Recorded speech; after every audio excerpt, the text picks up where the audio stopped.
प्रभु कहते हैं कि तू सोने से पहले सबको माफ़ कर दे और मैं उठने से पहले तुझे माफ़ कर दूंगा। नमस्कार, मैं हूँ फ्रेया शाह और आप सभी का बहुत बहुत स्वागत करती हूँ मेरे इस वर्सेटाइल यूट्यूब चैनल पर। और मॉर्निंग मंत्र के इस सेक्शन में पॉजिटिविटी का डेली रोज लगना ज़रूरी है, तो उसी कड़ी में आज का मॉर्निंग मंत्र एक छोटी सी कहानी सुनाती हूँ। ये कहानी एक छोटे से बच्चे की जो अपनी मम्मी के साथ हर साल गर्मी की छुट्टियों में नानी के घर जाता था। ये रूटीन उसका चलता था, जैसे बाकी बच्चे जाते हैं वैसे वो भी अपनी मम्मी के साथ नानी के घर जाता था। जब वो 10 साल का हुआ तब उस साल उसके घर में जो आर्थिक हालत थी वो खराब हो गई। उसके पापा किराने की दुकान चलाते थे जिसमें घाटा हो गया। उसकी मम्मी ने डिसाइड किया कि वो इस साल जो है नानी के घर नहीं जाएगी। तो अपने बच्चे को कन्वे कर दिया कि बेटे इस बार हम छुट्टियों में नहीं जाएंगे। बच्चा जिद पकड़ कर बैठ गया कि नहीं मम्मा मुझे तो जाना है। तो मम्मी ने समझाया कि बेटा पापा की जो दुकान है उसमें घाटा हो गया है, उन्हें मेरी ज़रूरत है, मुझे रोकना होगा, दुकान संभालनी होगी, हमें मिल करके परिवार का ख्याल रखना है। बच्चा जिद पर अड़ गया। तो माँ ने डिसाइड किया कि ठीक है, जाना ही चाहता है तो उसे बोल दिया कि तुम जाना चाहते हो तो अकेले चले जाओ, मैं तो नहीं आ रही हूँ। बच्चा तैयार, बोले हाँ अकेले चला जाऊँगा। मम्मी को लगा कि शायद मना कर देगा, लेकिन बच्चा तैयार था, बोले मैं चला जाऊँगा, मुझे सब पता है कैसे क्या करना है। ट्रेन की यात्रा होती थी। मम्मी ने जो है उसे सब कुछ समझा दिया कि कैसे जो है ध्यान रखना है, बात करनी है नहीं करनी है, अजनबियों से कुछ खाने का दे तो नहीं लेना है, सारा उसको समझा दिया जैसे समझाते हैं बच्चे को। और उसकी जो है सीट रिज़र्व करवा दी, उसे ट्रेन में जो है पहुंचा दिया स्टेशन पर। मम्मी जो है छोड़ने के लिए आ गई। जब उसे वो ट्रेन में अंदर बैठा रही थी तो उसे एक छोटा सा जो है एक लिफाफा दे लिया और कहा कि इसके अंदर एक चिट्ठी है बेटा, उस चिट्ठी को तब खोलना जब तुम्हें लगे कि बहुत ज़्यादा मुसीबत में हो, बहुत ज़्यादा परेशानी है, तब तक मत खोलना, और ज़रूरत पड़े तो खोलना ही मत, वापस जब आओ तो लेकर के आ जाना।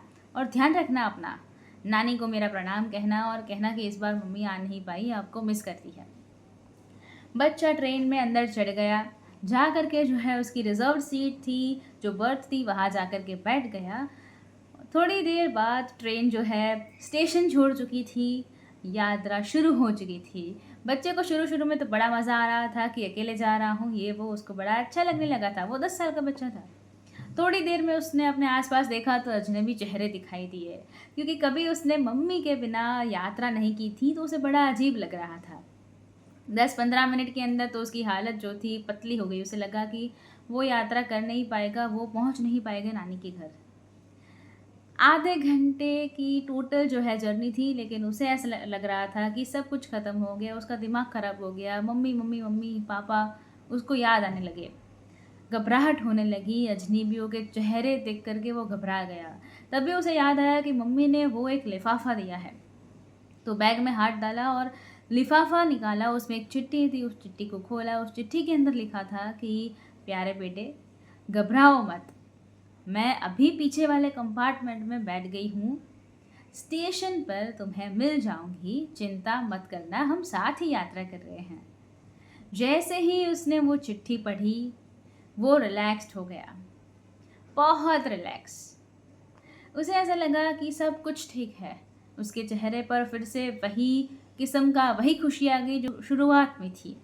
वो यात्रा समाप्त हुई, वो स्टेशन पे उतरा, उसने देखा तो मम्मी पीछे वाले डब्बे में नहीं थी। उसके मामा उसे लेने के लिए आए थे।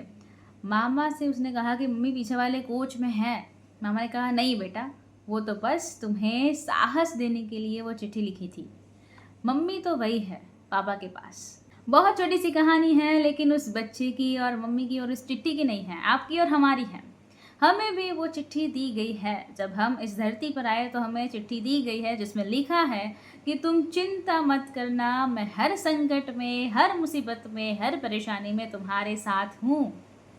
लेकिन हम कई बार वो चिट्ठी पढ़ना भूल जाते हैं। हमें रिमाइंडर जो है हमारे पास में होता ही नहीं है। हम ये रिमाइंड खुद को करा ही नहीं पाते हैं कि वो हमारे साथ ही है। तभी मुसीबत आती है, हम अकेला फील करने लगते हैं, घबरा जाते हैं, अंदर से टूट जाते हैं।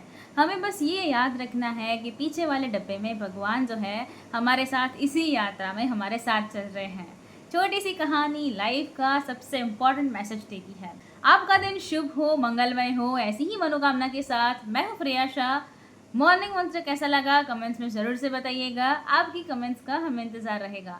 वीडियो पसंद आया हो तो इसे लाइक कर दीजिए, इसे शेयर कर दीजिए और फ्रियाशा नाम के इस वर्सेटाइल परिवार के साथ अभी तक नहीं जुड़े हैं तो चैनल को सब्सक्राइब कर लीजिए, साथ वाला बेल आइकन दबा दीजिए। उसके बाद 3 ऑप्शंस आएंगे, ऑल के ऊपर क्लिक कर दीजिए ताकि हर नए वीडियो की नोटिफिकेशन आपको सबसे पहले मिलती रहे। नए वीडियो के साथ फिर मिलेंगे। धन्यवाद। जय हिंद।